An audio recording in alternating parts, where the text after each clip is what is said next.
XKSM channel में आपका दिल से बहुत बहुत स्वागत है। दोस्तों आज हम बात करने वाले हैं 3 रेशियोज़ के बारे में जो दोस्तों आप अक्सर सुनते होंगे। दोस्तों मैं बात करूंगा ROCE, ROE और CAGR के बारे में। दोस्तों जब भी मैं ही अगर कोई फंडामेंटल रिव्यू करता हूं या आप कभी किसी के से सुनते होंगे कि दोस्तों ये रेशियो क्या होते हैं, तो आपको अगर आप बिगिनर हैं, आप नए हैं, तो आपको समझ में नहीं आता होगा कि ROCE क्या होता है, ROE क्या होता है, CAGR क्या होता है। जबकि दोस्तों एक इन्वेस्टर के लिए, एक स्टॉक मार्केट में जो काम करने वाला व्यक्ति है उसके लिए दोस्तों ये रेशियो जानना बहुत ज़रूरी है। क्योंकि दोस्तों ये रेशियो देखने से आपको ये पता लगता है कि कंपनी का जो फ्यूचर कैसा है, कंपनी प्रॉफिट जनरेट कर रही है या नहीं कर रही है। दोस्तों ये रेशियोज आपको बहुत कुछ बताते हैं। तो इसलिए दोस्तों आप अगर इंटरेस्टेड हैं मार्केट को सीखने में, इसके सेंटीमेंट को समझने में, एक फंडामेंटल स्टॉक ढूंढने में, तो दोस्तों आप जो है इस वीडियो को अंत तक ज़रूर देखें। तो दोस्तों हम पहले बात करते हैं ROCE के बारे में। दोस्तों ROCE क्या होता है? Return on capital employed. दोस्तों इसी का जो है कि शॉर्ट नाम होता है ROCE, ठीक है, इसी का नाम होता है ROCE।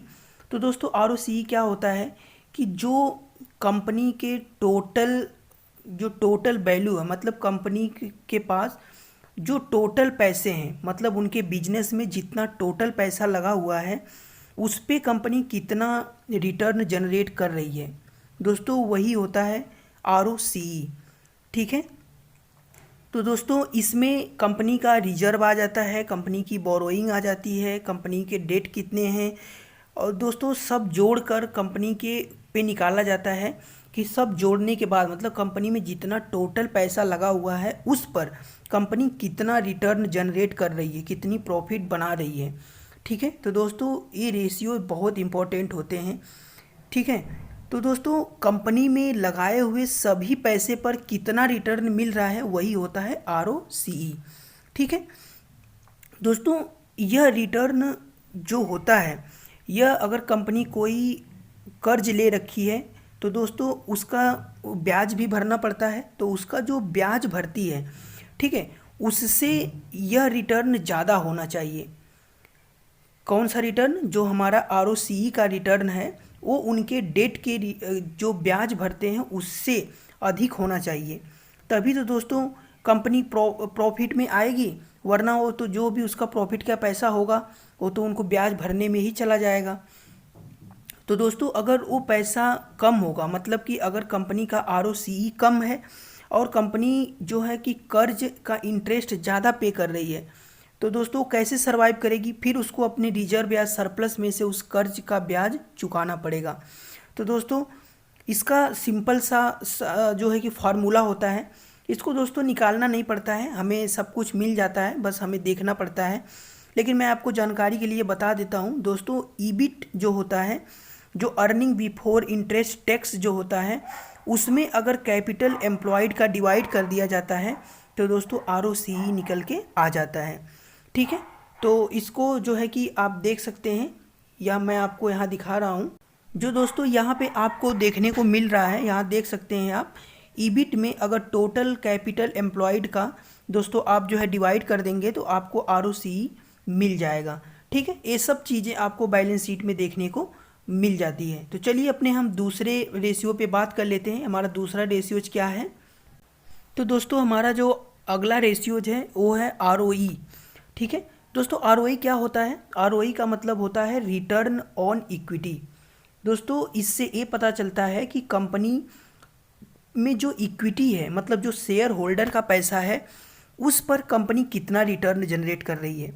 दोस्तों आप कंफ्यूज मत होना, ROCE में जो होता है उसमें कंपनी में बिजनेस में टोटल पैसा कितना लगा हुआ है वो होता है, लेकिन दोस्तों ROE में क्या होता है कि ROE में जो इक्विटी होती है, मतलब जो शेयर होते हैं, उस पर कंपनी कितना रिटर्न जनरेट कर रही है, दोस्तों ये होता है ROE। इसलिए हमें ROE देखना दोस्तों बहुत ज़रूरी होता है कि कंपनी में जो इनके शेयर होल्डर का जो पैसा लगा हुआ है उस पर कंपनी कितने अच्छे से उनके पैसे को मैनेज कर रही है, उनके पैसे पे कितना कंपनी उनको पैसे जो है जनरेट करके दे रही है। तो दोस्तों इसका निकालने का फॉर्मूला होता है जो नेट इनकम होती है, मतलब कंपनी की दोस्तों जो सारे खर्चे निकालने के बाद जो इनकी नेट इनकम आती है दोस्तों, जो नेट इनकम होती है अगर उसमें टोटल इक्विटी का डिवाइड कर दिया जाता है, तो दोस्तों हमारा आरओई निकल के आ जाता है। तो हमें ये निकालना नहीं पड़ता है दोस्तों, ये हमें सब कुछ मिल जाता है, बस हमें बैलेंस शीट में देखनी पड़ती है, फंडामेंटल में हमें चेक करना पड़ता है। ठीक है, तो दोस्तों इसका मैं आपको 2-3 उपयोग बता देता हूँ क्यों हमें आरओई देखना चाहिए। दोस्तों आरओई जो होता है दोस्तों, वो ग्रोथ रेट का अनुमान लगाने में सहायक होता है। जो आरओई होता है वो ग्रोथ रेट का मतलब कि इससे ये पता लगता है कि कंपनी कैसे ग्रोथ कर रही है, ये हमें पता लगता है। दोस्तों कंपनी का जो ग्रोथ है मतलब उसको कैलकुलेशन करने के लिए इसका बहुत बड़ा महत्व होता है। और दोस्तों एक इसमें बहुत महत्वपूर्ण फैक्टर ये है कि अगर मान लो आप एक ही सेक्टर की 2-3 कंपनियों को देख रहे हो, पढ़ रहे हो, तो आप उसमें देखोगे कि इसमें इनके एक ही कंपटीटर हैं, एक ही क्षेत्र में इनके काम करते हैं, तो दोस्तों किसका आरओई ज़्यादा है, वहाँ से हमें ये पता लग जाता है कि इनकी ग्रोथ कैसे चल रही है, कौन सी कंपनी अपने शेयर होल्डर्स को ज़्यादा पैसे कमा के दे रही है। तो दोस्तों आरओई का बहुत महत्वपूर्ण जो है कि भूमिका रहती है। ठीक है, तो दोस्तों मैं उम्मीद करता हूँ आप जो है आरओई समझ गए होंगे, तो आपको आरओई और आरओसीई में दोस्तों कन्फ्यूजन नहीं करना है। ठीक है, एक बार मैं वापस दोहरा देता हूँ कि आरओसीई जो होता है वो कंपनी में जो टोटल कितना पैसा लगा हुआ है पूरा, मतलब उनका डेट लेके सरप्लस लेके जो भी है सब कुछ जोड़ के दोस्तों उस पर निकाला जाता है कि कंपनी कितना जनरेट कर रही है, कितना पैसा जनरेट कर रही है। और आरओई जो होता है ये सिर्फ इक्विटी पे निकाला जाता है कि कंपनी का जो नेट इनकम होती है उसमें टोटल इक्विटी का डिवाइड कर दिया जाता है, तो आरओई निकल जाता है। ठीक है, तो दोस्तों हम अगला बात करते हैं सीएजीआर पर। तो दोस्तों हम बात करते हैं सीएजीआर पर। दोस्तों सीएजीआर का मतलब होता है कंपाउंडेड एनुअल ग्रोथ रेट। इसका जो दोस्तों पूरा नाम होता है वो होता है कंपाउंडेड एनुअल ग्रोथ रेट। दोस्तों आप कंपाउंड का मतलब समझते होंगे। कंपाउंड जो होता है दोस्तों बहुत ताकतवर चीज़ होता है। दोस्तों कंपाउंड को दुनिया का एक 8वां अजूबा भी कहा जाता है। इससे दोस्तों बहुत जल्दी पैसा ग्रोथ करता है। आप जानते हैं कि कंपाउंड का मतलब होता है जिसको हम हिंदी में चक्रवृद्धि ब्याज बोलते हैं। मतलब दोस्तों ब्याज के ऊपर ब्याज लगना चक्रवृद्धि ब्याज कहलाता है। ठीक है, तो दोस्तों इससे हमें ये पता लगता है कि कंपनी हर साल दोस्तों ये एनुअल निकाला जाता है, ये एनुअल जो है कैलकुलेशन की जाती है। ठीक है, ये एनुअल कैलकुलेशन की जाती है। तो दोस्तों इससे हमें ये पता लगता है कि कंपनी एनुअल मतलब एक साल में अपने शेयर होल्डर्स को कितना रिटर्न जनरेट कर रही है। दोस्तों ये होता है सीएजीआर। जैसे हम बोल दें दोस्तों एग्जाम्पल के लिए कि कंपनी का जो सीएजीआर है वो 25% है, तो दोस्तों इससे हमें क्या पता लगता है, इससे हमें ये पता लगता है कि कंपनी हर साल 25% के कंपाउंडेड ग्रोथ से आगे ग्रोथ कर रही है। मतलब कंपनी का जो बिजनेस है वो 25% के कंपाउंडेड जो है कि कंपाउंडेड ग्रोथ से जो है आगे बढ़ रहा है। तो दोस्तों सीएजीआर जो होता है ये देखना हमारे लिए बहुत ज़रूरी होता है, जो ये बताता है कि कंपनी अपने शेयर होल्डर को हर साल कितने रिटर्न बना के दे रही है।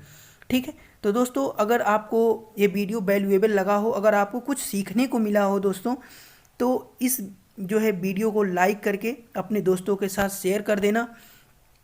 और दोस्तों ऐसी ही जो है इन्फॉर्मेशन पाने के लिए इस चैनल को सब्सक्राइब करके बेल आइकन ज़रूर दबा लेना। अगर दोस्तों आपका कोई कन्फ्यूजन हो, कोई क्वेरी हो, तो आप जो है कमेंट बॉक्स में जो है प्रश्न पूछ सकते हैं। मैं ज़रूर कोशिश करूँगा आपका डाउट क्लियर करने का। तो चलिए मिलते हैं किसी और वीडियो में, तब तक के लिए बाय बाय, जय हिंद, टेक केयर।